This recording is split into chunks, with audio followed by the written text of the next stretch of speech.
there, it's Natasha, and thank you so much for joining me today. Today I have these two cards featured here that we are going to create.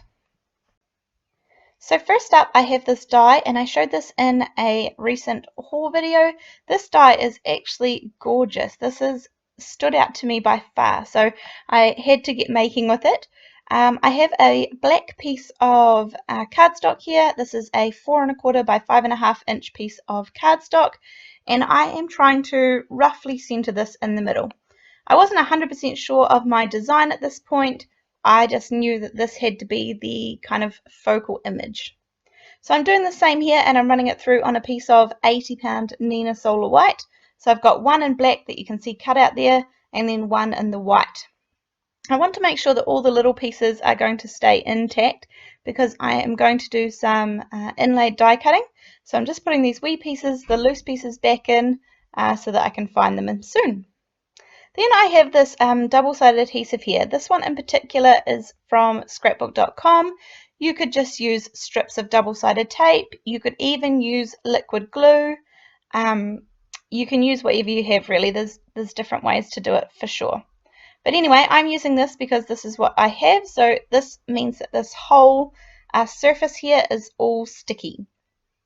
And for the first card here, I'm just using this black outline, and I'm going to stick it down roughly in the center of this little 4 1/4 by 5 1/2 piece of this bottom piece of cardstock is Nina Solar White also. And then I'm going to take the outline from the white one that I cut and stick it over top of the black one, so it should just kind of fit around that piece.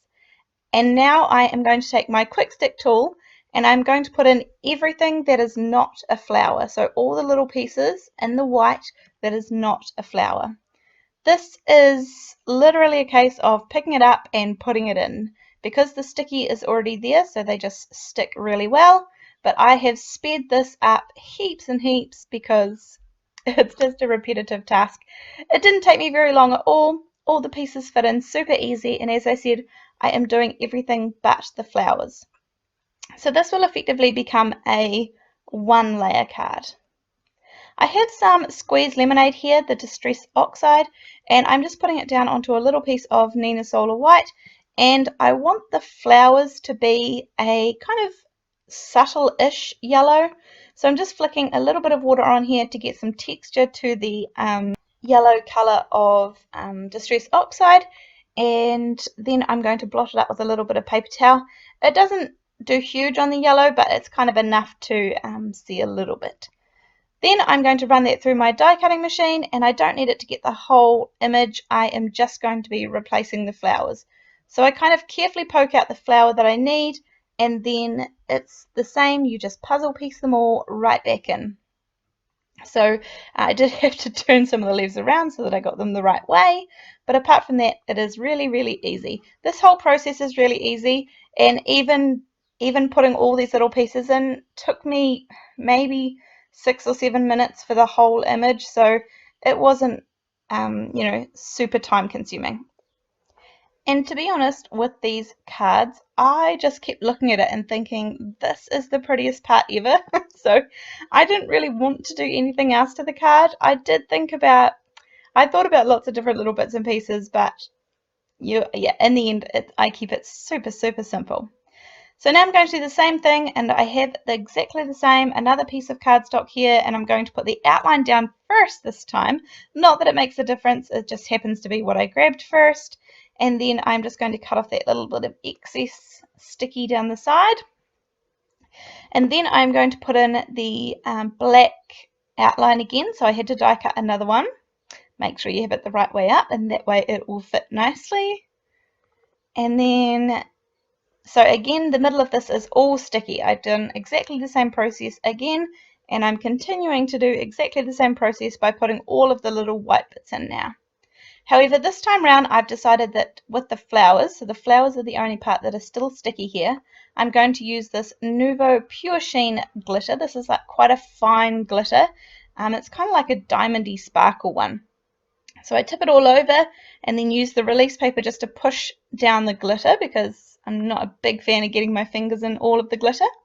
So it's kind of It's really hard to see on screen, but obviously the glitter is super sparkly and super shiny. I do try and catch it for you guys, but honestly, it's really hard to pick up, I'm afraid. So you'll have to take my word for it that it's absolutely super sparkly in real life. There are so many things that you could do with this die as well. I just have such limited time these days, so I had to choose a couple and kind of go with it.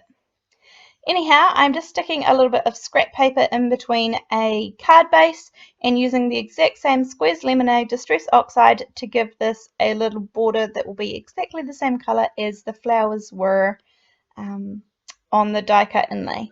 So I'm just going around the card and trying to hold it really still because I don't want any ink smudged onto the back of the card or in the middle of the card. And then I'm just going to use the outline, the black piece that I used for the outline.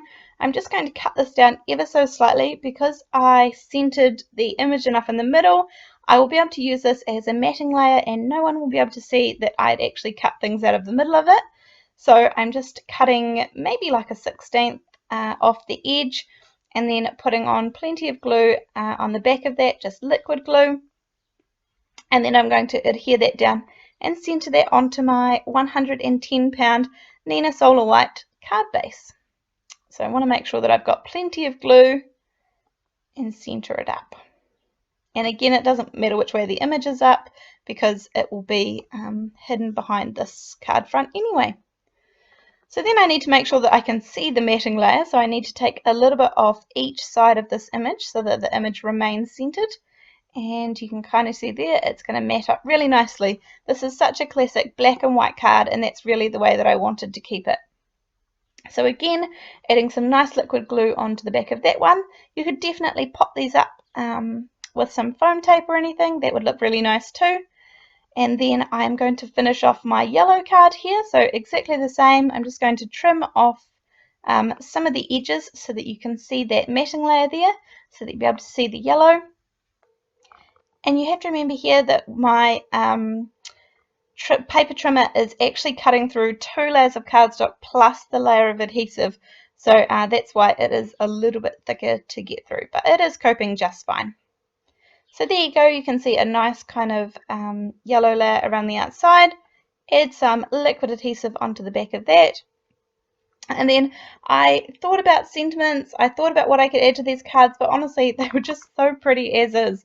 So all I'm doing is adding some little Nuvo drops around the outside, and then I am done. And this is kind of a card for any occasion, in my opinion. And you can just write your message in the middle and personalize it however you wish. So then on the black and white one, I'm just doing the same and adding some white Nuvo drops around the outside. And that is both of my cards done for today. These ones are super pretty, and actually these ones got snapped up by my relatives, so they're gone already. Thank you so much for joining me today. I hope I will see you next time, and you guys should give this one a go. It's gorgeous. See ya, bye.